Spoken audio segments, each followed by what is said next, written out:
So my dear friends, what is hybridization? Hybridization simply means the mixing of atomic orbitals. My dear friends, we can define it as the phenomena of mixing of the atomic orbitals of the same atom with slightly different energy shells, so as to redistribute its energy in the form of new orbitals having equivalent energy and new shapes. So my dear friends, क्या आपने सोचा कि हमने ये वाला topic क्यों लिया? My dear friends, have you ever thought that why the hybridization theory was discovered and what is so important in it and why it helps the chemist to vision a molecules in 3 dimension? Let me tell you some reasons. Guys, molecule का structure वो नहीं होता जो हम black board या अपनी notebook में देखते हैं. It is 3 dimension in nature. इस 2D मॉलिक्यूल को 3D स्ट्रक्चर में कन्वर्ट करना एक बहुत एसेंशियल टास्क है.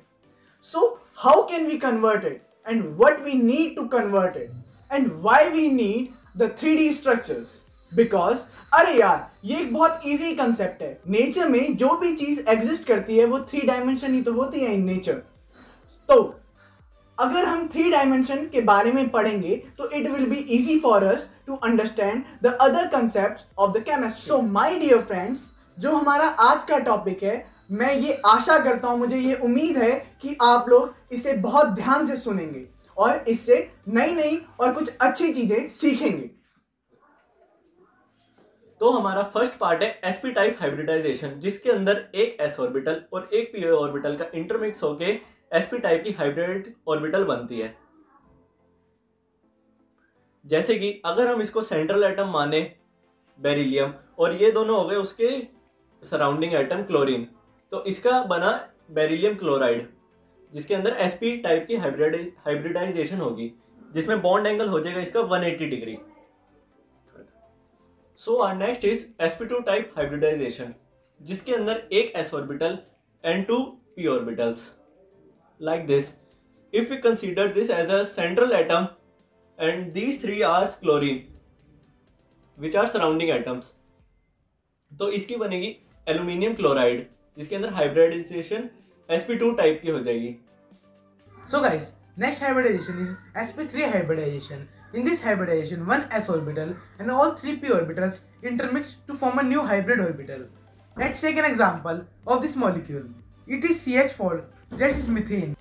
Carbon is the central atom and hydrogens are the surrounding atom. The bond angle between all 3 bonds is 109 degree and 28 minutes.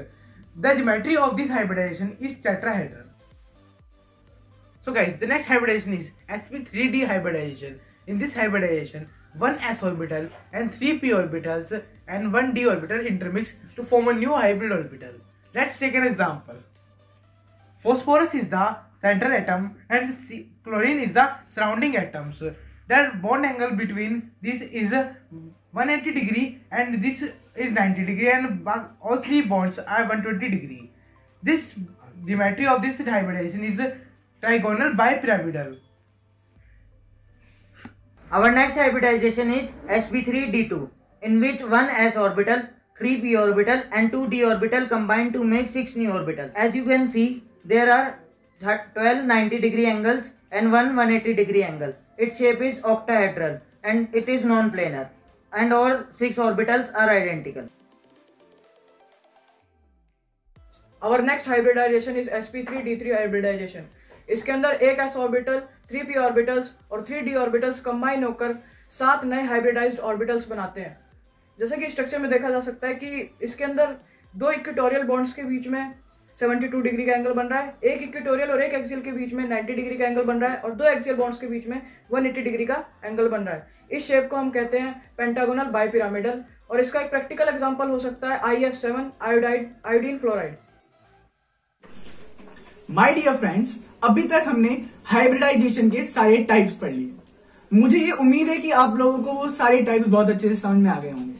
अब मैं आपको हाइब्रिडाइजेशन का डेली एग्जांपल, मतलब जो हमारी लाइफ में उसका यूज है, यानी कि हाइब्रिडाइजेशन का एप्लीकेशन बता रहा हूं. हाइब्रिडाइजेशन एक बहुत अच्छा कंसेप्ट है केमिस्ट्री का, जो कि बायोलॉजी में भी यूज होता है. जेनेटिक वेरिएशंस में इसका बहुत ज्यादा यूज किया जाता है। कोई भी नई बीमारी आती है लाइक अभी कोविड-19 आया, इसमें भी हाइब्रिडाइजेशन का यूज करके हम उसका एंटीबायोटिक्स बना लेते हैं। फॉर कॉमर्शियल प्लांटेशन इसका बहुत ज्यादा यूज होता है। आई होप कि आपको हमारा प्रोजेक्ट बहुत अच्छा लगा होगा। Thank you.